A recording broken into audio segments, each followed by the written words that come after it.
Chapitre 12. L'entrevue. Le jour J était arrivé. Je devais me rendre en ville pour un entretien d'embauche auquel je ne croyais déjà plus. Je m'étais fixé 1 heure. 8h15. C'était très bien. Il faisait gris, comme on dit, mais en réalité le ciel était blanc. Le vent glacial emportait avec lui des effluves glacés. L'épiderme urbain était immaculé en cette heure matinale. Mais entre le trafic et les piétons, tout cela ne serait bientôt que bouillasse et grisaille. Je me demandais si c'était de bon augure pour une entrevue professionnelle. J'avais entendu parler de cette offre d'emploi salarié par des costards-cravates qui déjeunaient à la table voisine de la mienne quelques jours auparavant. J'avais tendu l'oreille et leur conversation m'avait aguiché. Je n'avais pas eu l'envie ou le courage de retenter une telle expérience depuis des lustres. C'était probablement la dèche qui m'avait poussé vers une idée aussi surréaliste que de chercher l'adresse de l'entreprise et de tenter une candidature spontanée.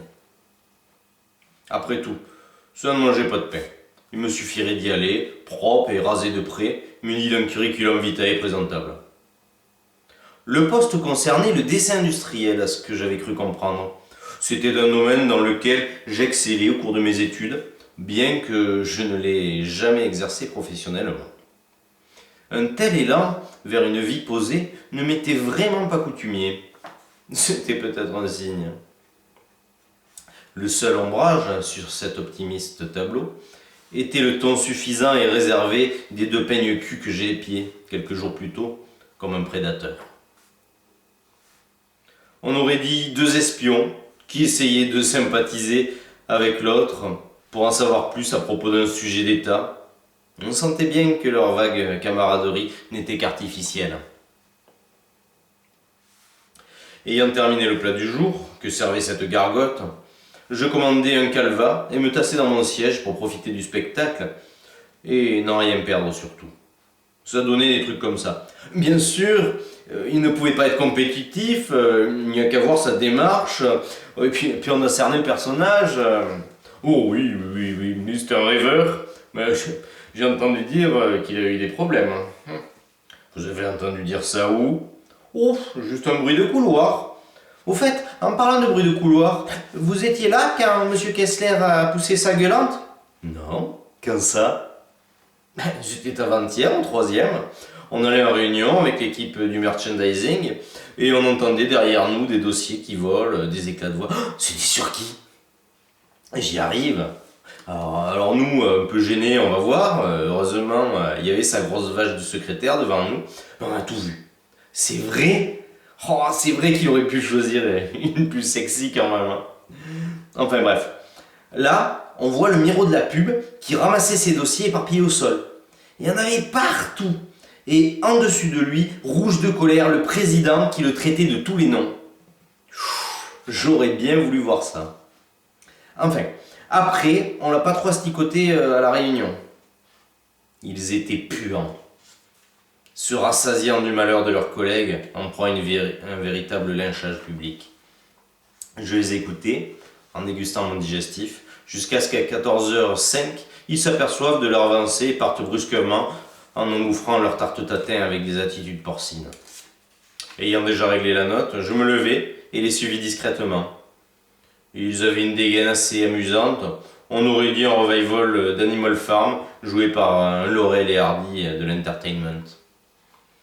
Je les suivis, sans mètres, puis m'arrêtai sur un large trottoir alors que les 2 caricatures s'engouffraient dans le trafic dense de voitures pour regagner leur ruche. Un instant plus tard, ils disparaissaient dans la gueule béante d'un énorme building. Ceux qui avaient fait construire cet édifice ne devaient pas se faire de bile pour leur subsistance. L'architecture était aussi prétentieuse qu'écrasante. La bâtisse était constituée de 2 ailes d'une 30aine de mètres sur 6 étages, débordant de part et d'autre d'une flèche principale bien plus haute. La partie centrale s'ouvrait au rez-de-chaussée sur un hall habillé de granit lisse qui avalait un escalier de béton poli, surplombé par une verrière aux formes biscornues, en rappelant vaguement des cristaux. Du sommet de cette espèce de Ferkenbunker brillait ostensiblement une enseigne prétentieuse au nom de l'entreprise. Compagnie Urbel et Gorde. Je n'aurais pas trouvé une telle construction dérangeante dans une adaptation contemporaine de 1984, mais elle faisait quand même un peu de tâche dans l'environnement. Mes piètres talents de détective privé m'apprirent que le domaine de compétence de cette entreprise était la mécanique et l'électronique de pointe. J'apprendrai plus tard que l'entreprise bossait en sous-traitance pour l'armée. Je me trouvais donc devant l'entreprise le jour convenu. J'avais un quart d'heure d'avance. J'en profitais pour fumer un mégot tout en grelottant sur le trottoir. J'avais revêtu un costume 3 pièces à la trame marron dont j'étais assez fier. Il n'avait pas été porté depuis 6 ou 7 ans lors du mariage d'un pote. Chez moi, il me semblait très classe. Mais maintenant que je voyais entrer de jeunes cadres dynamiques sapés avec des costumes en vogue à Wall Street, j'étais bien moins sûr d'être présentable. Il est vrai que la dernière fois que j'avais mis ce déguisement, il était déjà passé de mode. De plus, j'avais pris quelques kilos. De toute façon, je suis pas venu pour faire du mannequin. En pensant à cela, je me dis que c'était tant mieux, car je devais être loin du 85, 60, 85 nécessaire à ce genre de fadaise. J'avais mis la montre de mon père, qui ne fonctionnait plus depuis longtemps, mais ça me paraissait important de montrer que je pouvais arborer un objet en lien avec le temps. L'aspect pratique de la manœuvre restait quand même incertain, car je dus sortir mon bout de montre à quartz pour connaître l'heure exacte. Ce reliquat de vie sociale m'indiquait 8h07. Il me restait donc 8 minutes avant l'entretien. J'entrais donc et me dirigeais immédiatement vers l'immense accueil métallique en arc de cercle. J'essayais de n'avoir pas l'air surpris par l'immensité et des volumes de ce hall prétentieux. Le néon bleu, qui surplombait les étranges bureaux, semblait flotter dans les airs. J'attendis quelques instants face à la secrétaire qui était en communication téléphonique à travers un micro planté dans son oreille. On aurait pu la trouver belle dans d'autres circonstances, mais la lueur bleutée de l'éclairage lui donnait un air de poupée en plastique. Son attitude hautaine parachevait le tableau qui s'offrait à moi d'une manière particulièrement caricaturale. Quand elle eut fini de noter son rendez-vous, la petite blonde me toisa par-dessus ses lunettes et me lança d'un air désinvolte. « Oui, c'est pourquoi ?» Je ne m'étais pas aperçu que sa voix était si nasillarde au téléphone. Avec un aplomb qui ne m'était pas coutumier, je jouais des informations que j'avais pu glaner au Grand Café. Je viens déposer ma candidature pour le poste de dessinateur industriel. Je ne suis pas au courant. Vous aviez donc pris rendez-vous ? Non, bien sûr, mais M. Kessler sera ravi de voir la place vacante si rapidement comblée. À ces mots, son œil se teinta d'une lueur nouvelle. Une place de maquettiste, vous dites ? De dessinateur. Le poste qu'occupait Turpin, du 3e.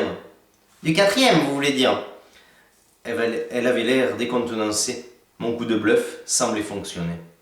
Oui, pardon, du 4e. Attendez, je me renseigne. Après quelques instants, à tapoter frénétiquement sur son clavier, elle releva la tête. Mais l'appel d'offres n'a pas encore été lancé. Comment êtes-vous au courant ? Il fallait que je trouve quelque chose. Chacun sait que l'insubordination et le laisser-aller de Turpin nuisent à l'entreprise.